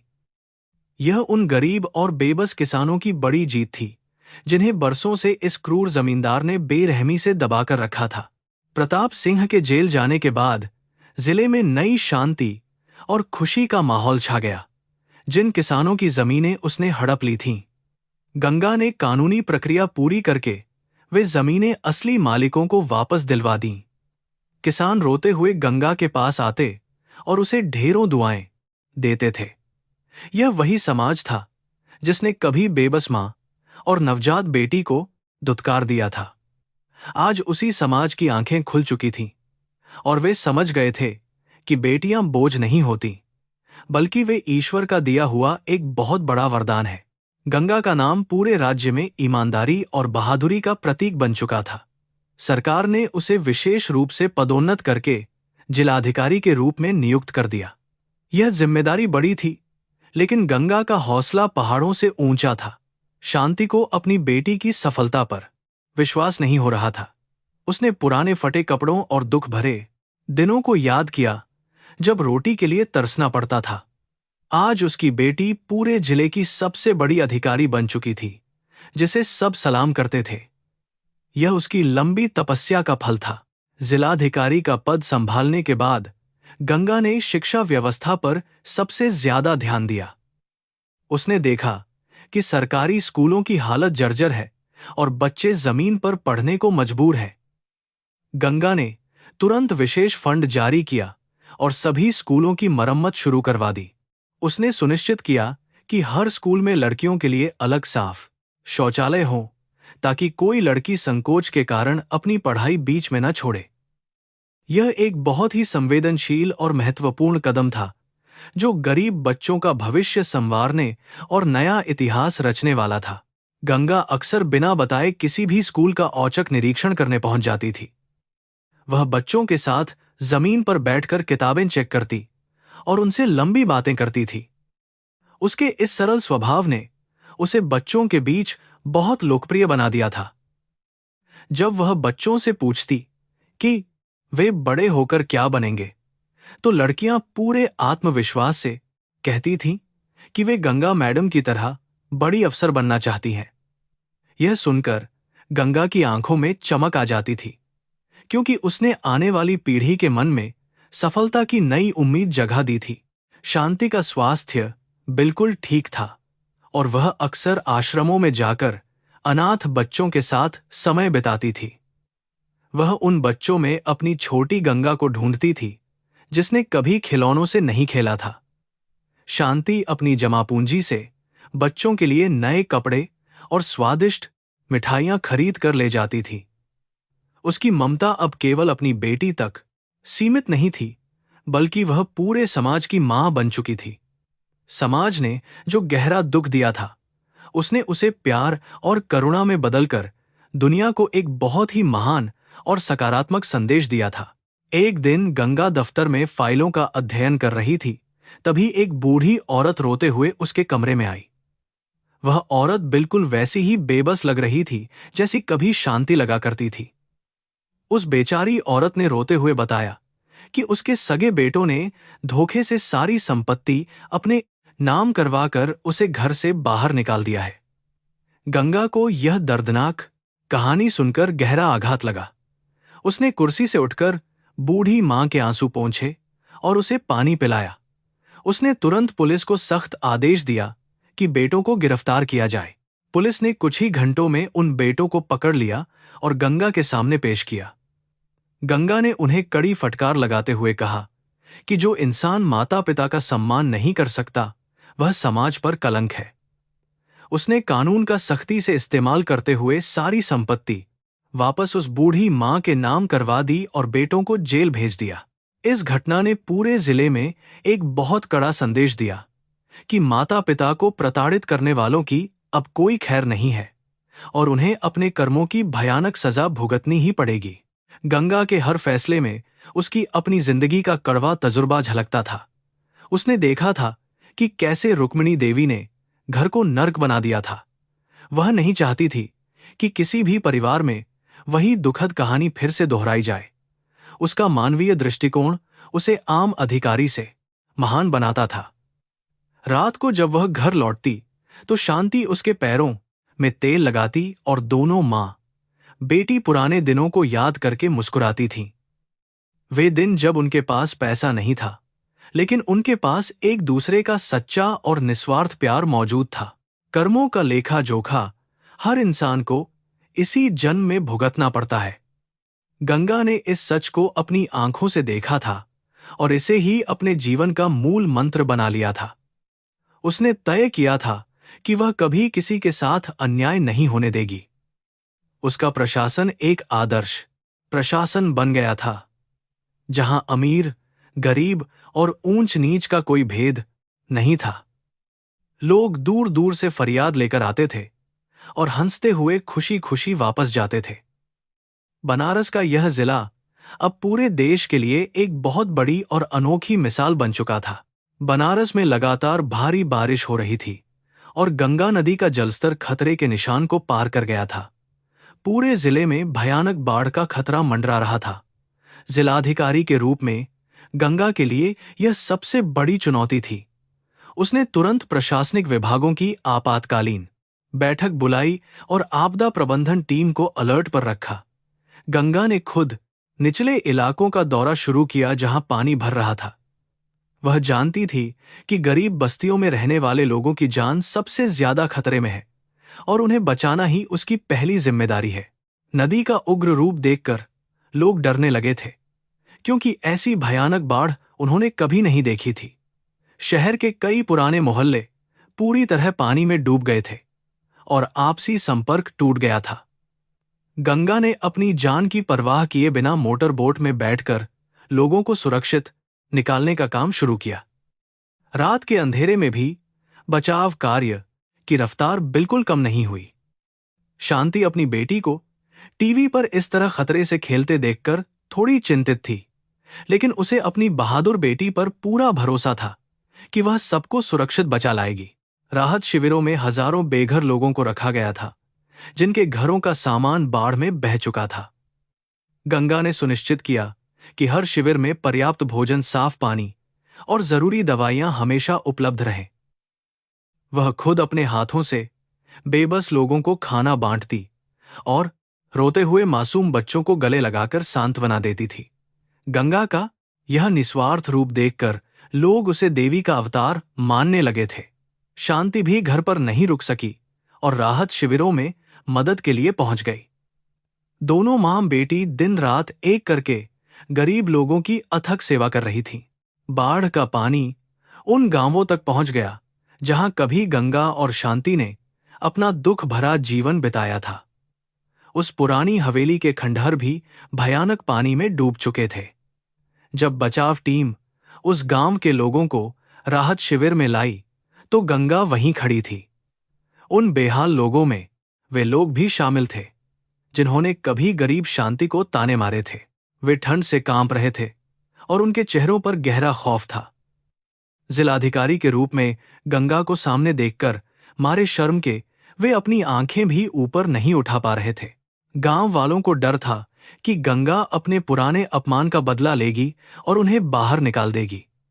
लेकिन गंगा के दिल में कोई नफरत नहीं थी, क्योंकि वह कर्म का अर्थ समझती थी। उसने आगे बढ़कर उन कांपते लोगों को गर्म कंबल दिए और भोजन का इंतजाम करवाया।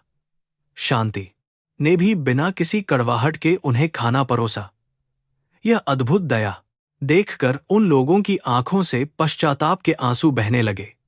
उन्होंने रोते हुए शांति के पैर पकड़ लिए और अपने पुराने क्रूर व्यवहार के लिए क्षमा मांगी। यह नफरत के ऊपर इंसानियत और करुणा की बहुत बड़ी जीत थी। शांति ने मुस्कुराते हुए उन लोगों को उठाया और कहा कि समय का पहिया हमेशा घूमता है, लेकिन हमें इंसानियत नहीं भूलनी चाहिए। जो बीत गया उसे भूल जाइए। अब आप सब सुरक्षित हैं, यही सबसे बड़ी बात है। गंगा ने भी उन्हें सांत्वना दी और कहा कि विपत्ति में हम सब एक परिवार हैं।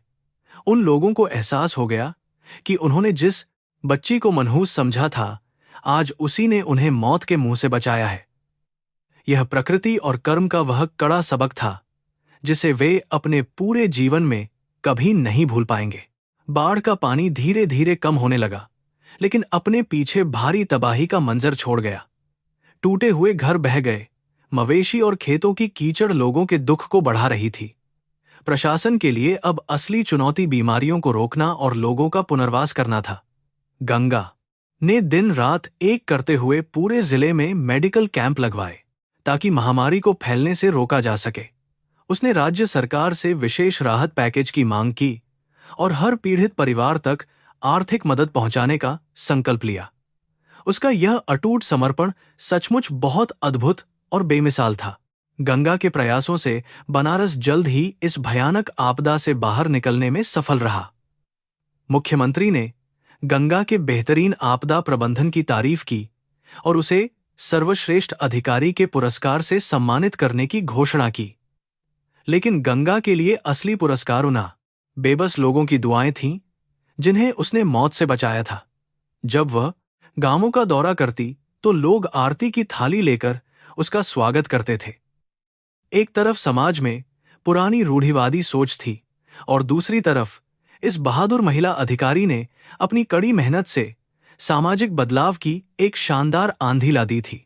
गंगा को सूचना मिली कि रुक्मिणी देवी की हवेली के खंडहर अब सरकारी संपत्ति बन चुके हैं।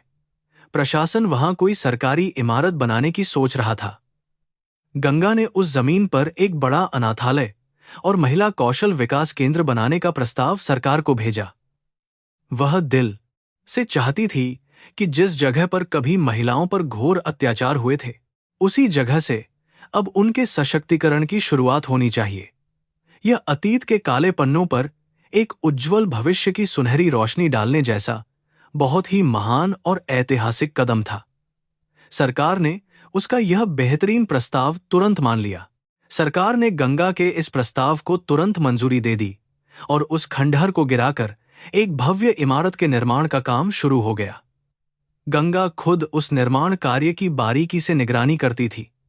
वह अक्सर वहां खड़े होकर पुराने दिनों को याद करती, जब वह उस हवेली के अंधेरे कोने में डरी सहमी रहती थी। आज वही जगह उसके आदेशों से एक नया रूप ले रही थी। शांति भी वहां आकर मजदूरों को खाना खिलाती और उस मनहूस जगह को एक पवित्र मंदिर में बदलते हुए देखती थी। यह कर्मों की सबसे खूबसूरत और न्यायपूर्ण परिणति थी। निर्माण कार्य बहुत तेजी से पूरा हुआ और 1 साल के अंदर वहां एक शानदार आश्रम बनकर तैयार हो गया। गंगा ने इसका नाम शांति निकेतन रखा, जो उसकी मां और उनके महान संघर्षों को समर्पित था। उद्घाटन के दिन पूरे जिले के बड़े अधिकारी और नेता वहां मौजूद थे।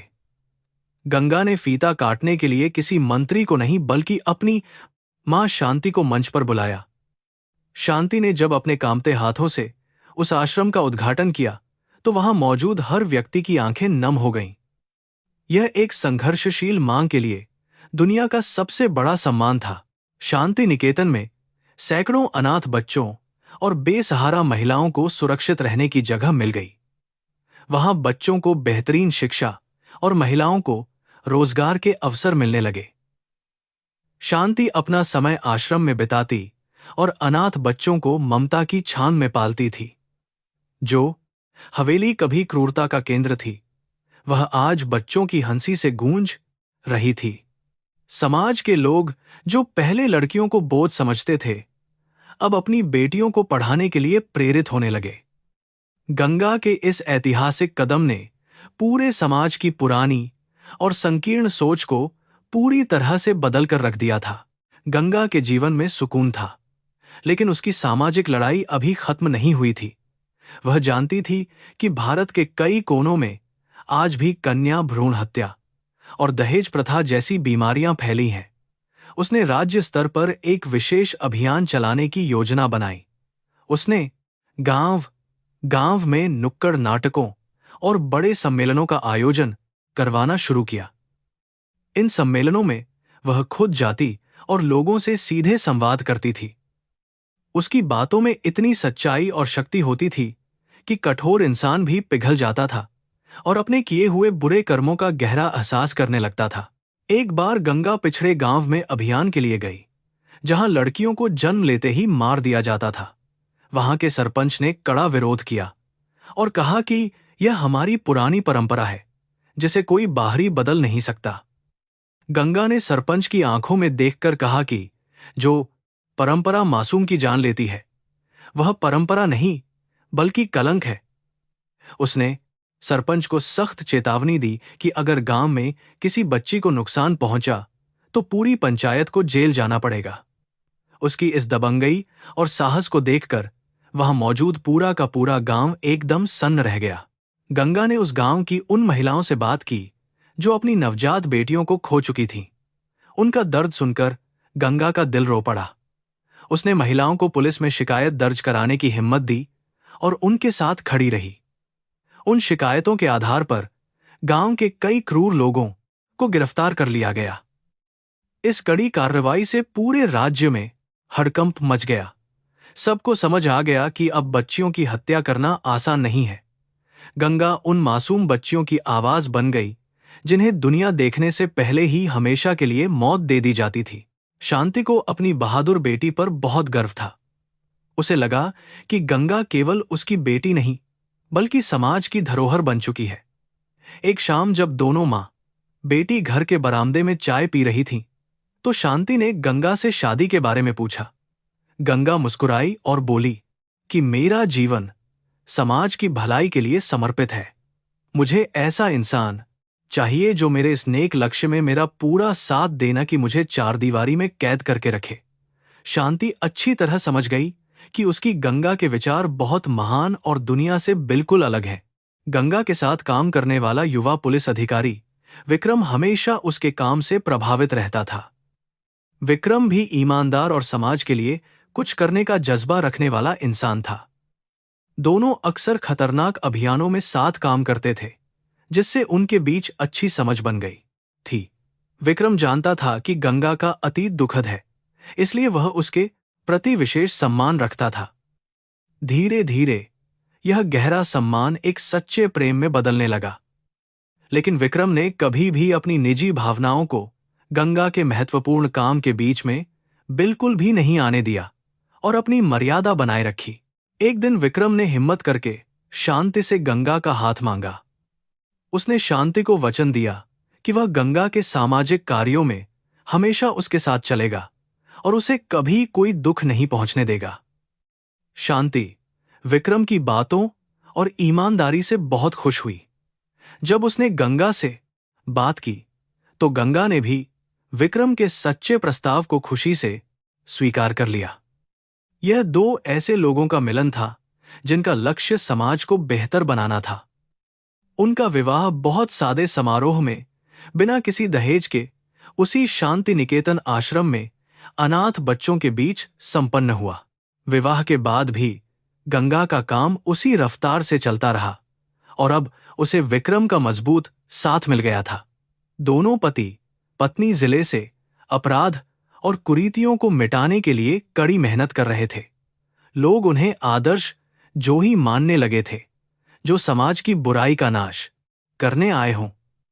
गंगा ने दुनिया को साबित कर दिया था कि लड़की अगर चाहे तो वह बेटी, अधिकारी, पत्नी और समाज सुधारक की भूमिका शानदार तरीके से निभा सकती है। उसकी यह अद्भुत कहानी अब गांव के हर घर में नई प्रेरणा का एक बहुत बड़ा स्रोत बन चुकी थी। इस बीच जिले में एक पुरानी प्रथा के खिलाफ बड़ी बगावत शुरू हो गई। उच्च जाति के कुछ लोग अभी भी दलितों को मंदिरों में प्रवेश नहीं करने देते थे। जब यह मामला गंगा के पास पहुंचा तो उसने तुरंत कड़ा संज्ञान लिया। उसने संविधान का हवाला देकर निर्देश जारी किए कि भगवान के घर में सबका अधिकार है और जो भी बाधा बनेगा उसे जेल भेजा जाएगा। गंगा खुद भारी पुलिस बल के साथ दलितों को लेकर उस प्राचीन मंदिर में पहुंची और उनके हाथों से भगवान की पूजा संपन्न करवाई। यह समाज के लिए एक बहुत ही ऐतिहासिक पल था। कुछ कट्टरपंथी लोगों ने गंगा के इस कदम का विरोध किया और उस पर धर्म को भ्रष्ट करने का आरोप लगाया, लेकिन गंगा बिल्कुल नहीं डरी। उसने भीड़ को संबोधित करते हुए कहा कि ईश्वर कभी अपने बच्चों में भेदभाव नहीं करता। यह दीवारें सिर्फ इंसानों ने अपने स्वार्थ के लिए बनाई हैं। उसकी ओजस्वी वाणी ने विरोधियों को चुप करा दिया। विक्रम भी पूरी मुस्तैदी से सुरक्षा संभाल रहा था। इस घटना के बाद पूरे राज्य में अछूत प्रथा के खिलाफ एक बड़ी मुहिम छिड़ गई और गंगा इस सामाजिक क्रांति की एक निर्विवाद और सबसे बड़ी नेता बनकर उभरी। दिन बीतते गए और गंगा के अच्छे कर्मों का फल बनारस को नए विकसित जिले के रूप में मिल रहा था। शांति निकेतन से पढ़कर निकलने वाली गरीब लड़कियां अब डॉक्टर और पुलिस में भर्ती हो रही थीं। शांति के चेहरे पर हमेशा संतोष भरी मुस्कान रहती थी। वह आसमान की तरफ देखकर ईश्वर को धन्यवाद देती थी कि उसने उन्हें दुख दिया ताकि वे दूसरों का दुख दूर कर सकें। गंगा का जीवन अब सिर्फ उसका नहीं, बल्कि लाखों लड़कियों का भविष्य बन चुका था, जो बिना किसी डर के अपने सुनहरे और बड़े सपनों को सच साबित कर रही थीं। समय अपनी गति से आगे बढ़ा और गंगा का जीवन एक नई मिसाल बन गया। विक्रम के रूप में उसे एक मजबूत जीवन साथी मिला था। दोनों ने मिलकर जिले से अपराध और कुरीतियों को काफी हद तक मिटा दिया था।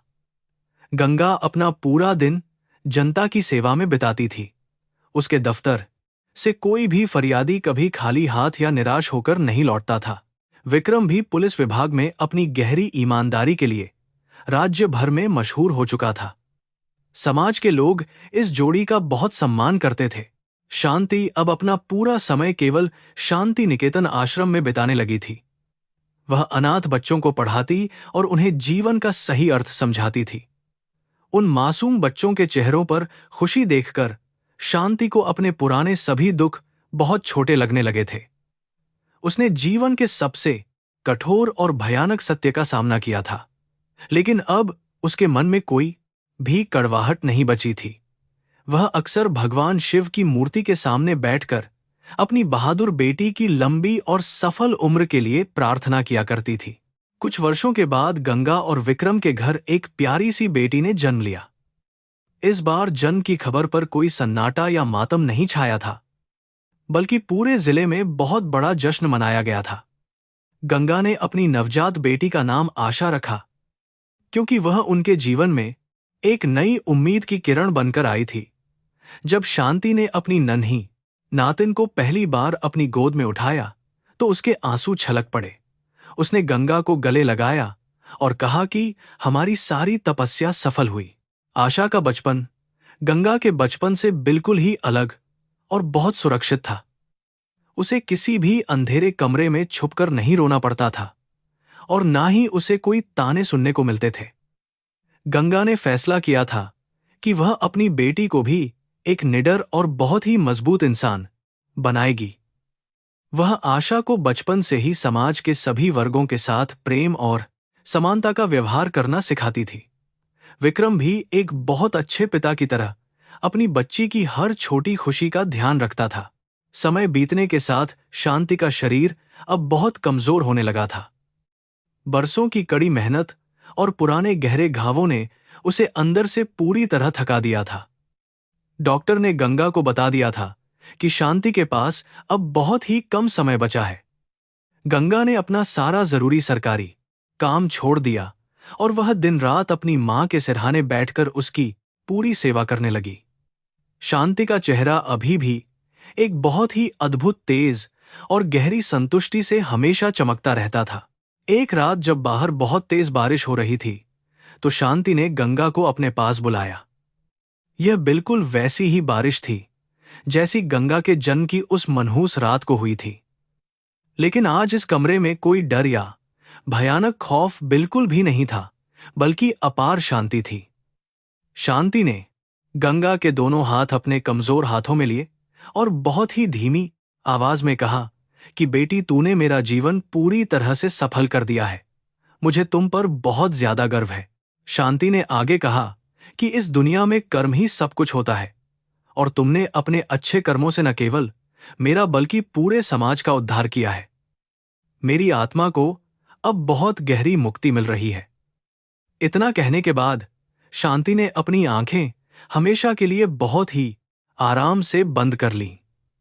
उसके होंठों पर एक हल्की सी संतुष्ट मुस्कान अभी भी बाकी थी। गंगा फूट फूट कर रो पड़ी, लेकिन यह आंसू शोक के नहीं, बल्कि एक महान मां की शानदार विदाई के थे। शांति का अंतिम संस्कार बहुत ही भारी सम्मान के साथ पूरे राजकीय नियमों से किया गया था। पूरे जिले के लोग उस महान औरत को अपनी सच्ची श्रद्धांजलि देने के लिए वहां इकट्ठा हुए थे।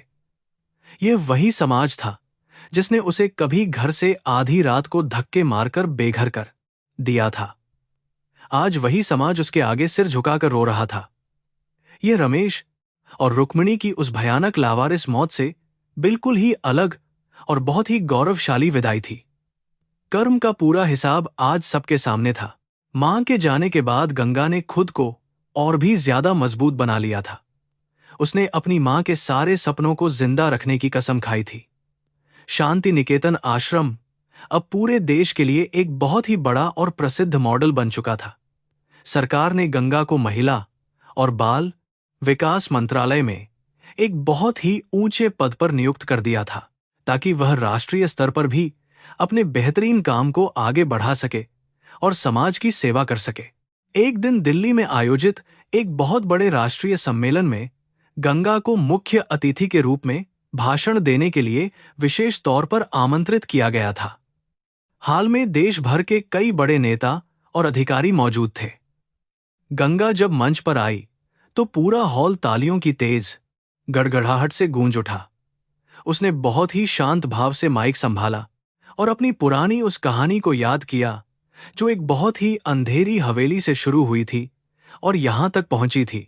गंगा ने अपने भाषण में कहा कि भारत का विकास तब तक पूरी तरह से संभव नहीं है जब तक हम अपनी बेटियों को एक समान अधिकार नहीं देते। गरीबी और दुख इंसान को अंदर से नहीं तोड़ते, बल्कि यह हमारा क्रूर समाज है जो उनके हौसले छीन लेता है। कर्म का विधान बहुत अटल है, और जो जैसा बोता है उसे भविष्य में वैसा ही काटना पड़ता है। अन्याय करने वाले एक दिन मिट्टी में जरूर मिल जाते हैं और सच्चाई अंततः जीतती है। उसने आगे कहा कि मेरी मां ने मुझे जो सबसे बड़ी शिक्षा दी वह यह थी कि हमें कभी भी बुरे लोगों के खिलाफ अपने दिल में कोई नफरत नहीं रखनी चाहिए, क्योंकि नफरत केवल विनाश करती है। इसके विपरीत सच्ची करुणा और अच्छी शिक्षा ही समाज को हमेशा एक नई और सही दिशा दिखाती है। मैं आज जो कुछ भी हूं वह सिर्फ अपनी मां के उस महान बलिदान की वजह से हूं, जिसने मुझे अपने आंसू पीकर जीवन की हर एक बड़ी खुशी दी है। सम्मेलन में बैठे सभी लोग उसकी इन गहराई भरी बातों को सुनकर अपने आंसू नहीं रोक पाए। गंगा की आवाज में वह दर्द भी था और वह बड़ी विजय भी थी, जिसे पाना हर किसी के बस की बात नहीं होती। जब वह मंच से नीचे उतरी तो सबने खड़े होकर उसे बहुत ही लंबा और भारी सम्मान दिया।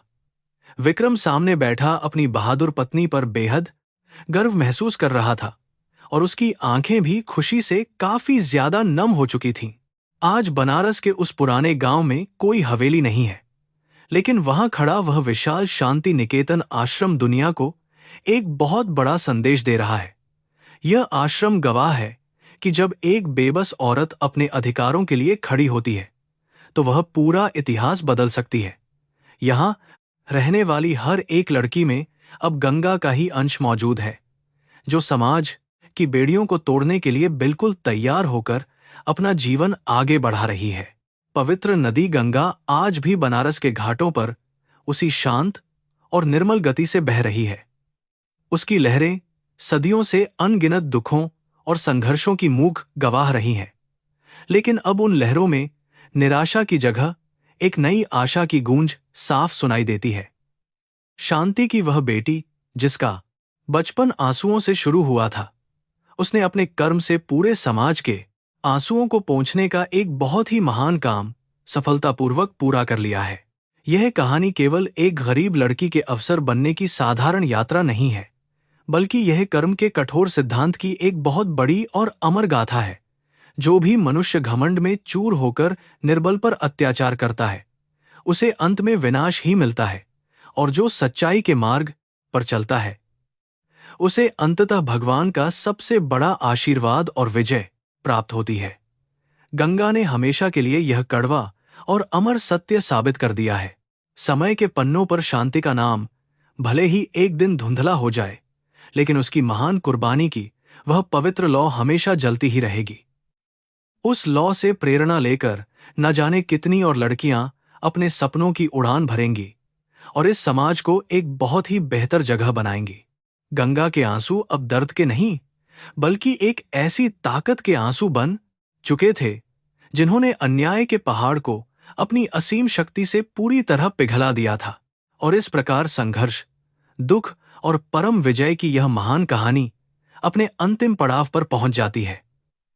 यह कहानी हर उस मां को एक बहुत गहरी प्रेरणा देती है जो अपने बच्चों के लिए इस जालिम दुनिया से अकेली लड़ती है, और यह हर उस बेटी के लिए एक बड़ा संदेश है कि उसे अपने अस्तित्व पर हमेशा गर्व करना चाहिए, क्योंकि उसके अंदर ही कल का सबसे सुनहरा और उज्जवल भविष्य पूरी तरह से छिपा हुआ है। आसमान में आज चमकते हुए तारे जैसे शांति को ही सलाम कर रहे थे, जिसने खुद अंधेरे में रहकर पूरी दुनिया को बहुत बड़ी रोशनी दी, गंगा को बहुत प्यार से चूमा और एक नई सुबह का स्वागत करने के लिए अपनी आंखें बंद कर लीं। यह एक नए और बेहद खूबसूरत युग की शुरुआत थी। बनारस की हवाओं में आज भी वह पवित्र नाम बहुत ही गर्व और सम्मान के साथ गूंजता रहता है। जब भी कोई इंसान न्याय और धर्म की बात करता है, तो गंगा और शांति का यह अमर उदाहरण सबसे पहले याद किया जाता है। कर्मों का यह महान पाठ आने वाली कई पीढ़ियों को हमेशा सही रास्ता दिखाता रहेगा, और इंसानियत का दिया हर भयानक तूफान में भी यूं ही लगातार जलता रहेगा। यह बुराई पर अच्छाई की अंतिम जीत है। इसी के साथ इस भावनात्मक और संघर्षपूर्ण सफर का एक बहुत ही खूबसूरत और प्रेरणादायक समापन होता है। यह गाथा हमारे दिलों में हमेशा यह विश्वास जगाए रखेगी कि इंसान का असीम साहस और उसकी सच्ची नीयत दुनिया की किसी भी बड़ी से बड़ी परेशानी या बाधा को पूरी तरह से खत्म कर सकती है। गंगा की यह कहानी समाज के हर एक कोने में ज्ञान और समानता का प्रकाश हमेशा यूं ही लगातार फैलाती रहेगी, बिना किसी भी रुकावट के।